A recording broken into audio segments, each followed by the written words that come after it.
Nepal experienced a massive, terrifying disaster on the 25th of April 2015. The country was badly hit by a 7.8 magnitude earthquake and hundreds of powerful aftershocks that devastated lives and the economy.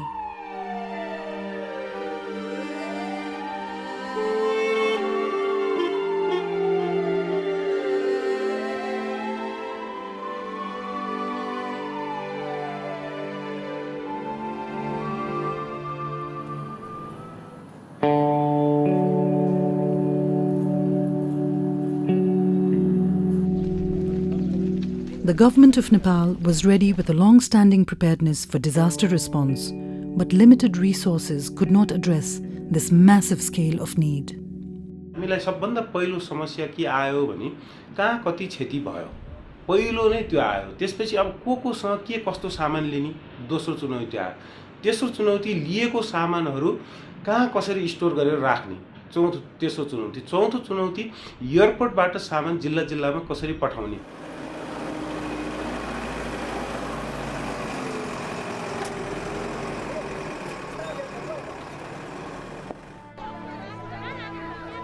Humanitarian actors from across the globe joined hands with the government of Nepal, offering technical, financial and humanitarian aid.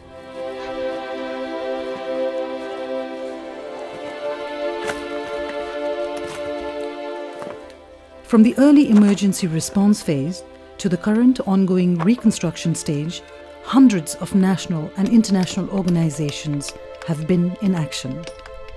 The immediate reaction to the earthquake was extremely swift. Local people, youth in particular, government agencies, police, army, local NGOs, community-based organizations, and the international NGOs that were here in Nepal already leapt into action very, very quickly. The international community outside of Nepal also mobilized very quickly, and that resulted in many, many new organizations entering Nepal, really keen and eager to help. Lots of great work happened in those first few weeks.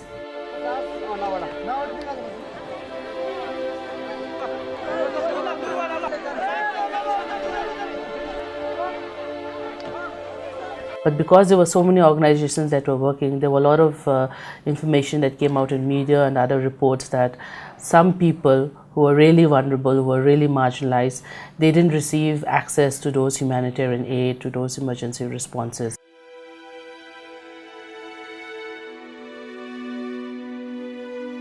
Going and working with a particular community could look very unequal to others, and people were comparing all the time.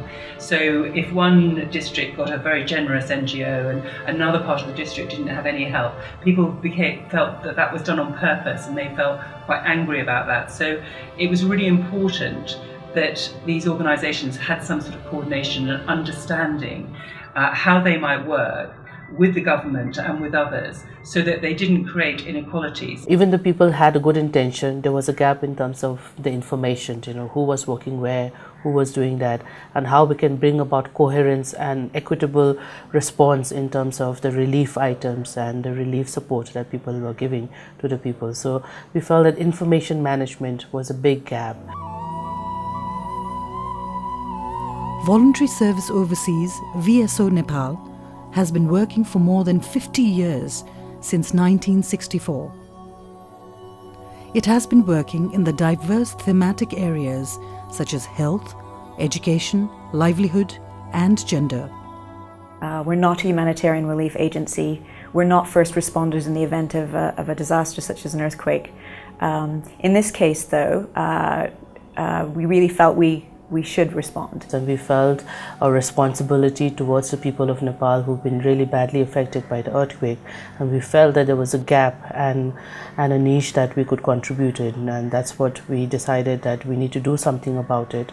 One of the things that we did in the response was redeploy one of our volunteers to support Save the Children's work in Sindupolchok. The work that she did there, providing constant information flow between the various agencies that were coming and going, the revolving door of people that were coming and going at that time, it felt like a model that would be useful in other locations. The value of that experience was that we realized we could have something similar at the national level, and AIN worked with VSO and got funding through DFID to have a national level volunteer doing something very similar in Kathmandu, again working with all the different stakeholders who were involved in the earthquake response. Together in conversations with AIN and with DFID, we came up with a concept of the National Disaster Recovery Secretariat.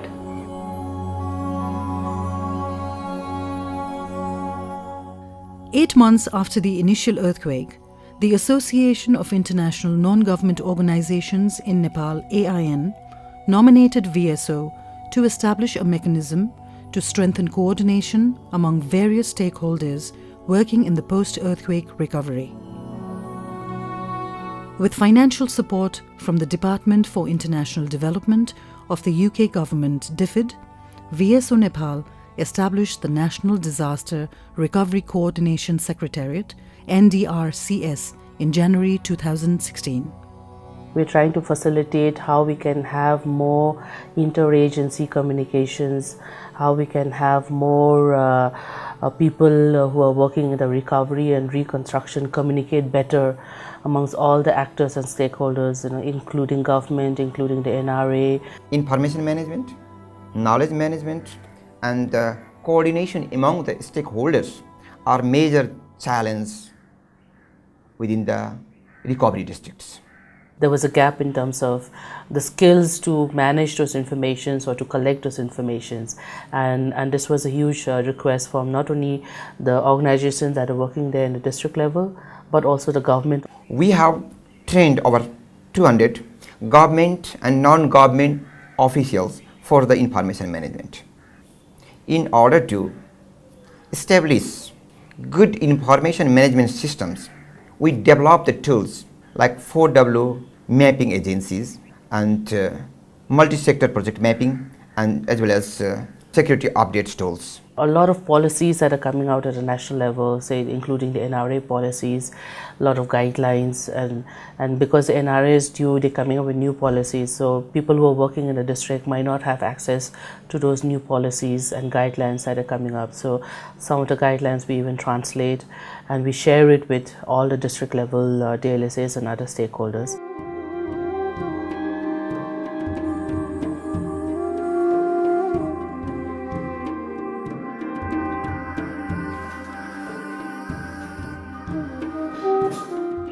District-led support agency DLSA is an agency endorsed by District Administration Office to take the lead and strengthen coordination between government and non-government organizations at the district level.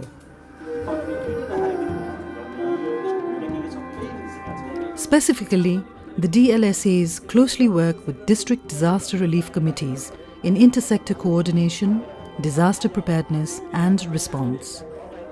As an existing mechanisms, the LSAs was already there in the districts. We're supporting all these things and how we can have better shared best practices amongst all the organizations that are working across the 14 earthquake affected districts.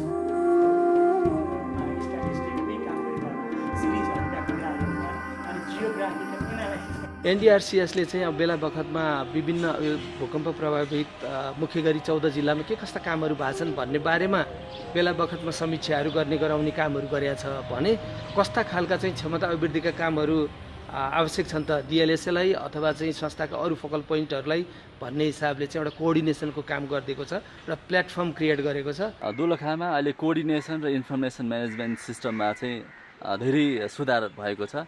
हामी आशावादी छौं र अहिले विभिन्न जति पनि संघ संस्थाहरू हुनुहुन्छ उहाँहरू डीएलएसए को संयोजनमा समन्वयमा र रेगुलर रूपमा चाहिँ विषयगत क्लस्टर वर्किङ ग्रुपमा उहाँहरू आउनुहुन्छ, रिपोर्टिङ गर्नुहुन्छ। खास गरी सरकारी निकायको उच्च पदाधिकारीले अब हामीले यो तालिम क्षमता विकास हामीसँग कम रहेछ, अब हामी सिकेर चाहिँ एक तर्फमा हाम्रो चाहिँ कार्य सम्पादनलाई प्रभावकारी बनाउनुपर्छ र हाम्रो गतिविधिलाई सूचना मैत्री बनाउनुपर्छ भन्ने चाहिँ उहाँहरूको सोच भयो र यो तालिमले हाम्रो वास्तवमा जुन तालिम भयो यो तालिमले चाहिँ हाम्रो कार्य सम्पादनमा धेरै प्रभाव पार्यो अनि त्यसपछि नयाँ क्षमता विकासको लागि पनि यसले चाहिँ उत्प्रेरणा जगाएको छ। Thankfully, we have evidence of positive change as a result of the creation of NDRCS. We've learned an awful lot. That this was a really important initiative. If there had been a big gap after Ocha left, I think we wouldn't be where we are now. We continue to believe that by working together, national government, district government, local NGOs and the international community, that together we can make a difference, and we see NDRCS as playing a continuing role in enabling that to happen. Huge thanks goes to the people and the organisations who've supported the NDRCS.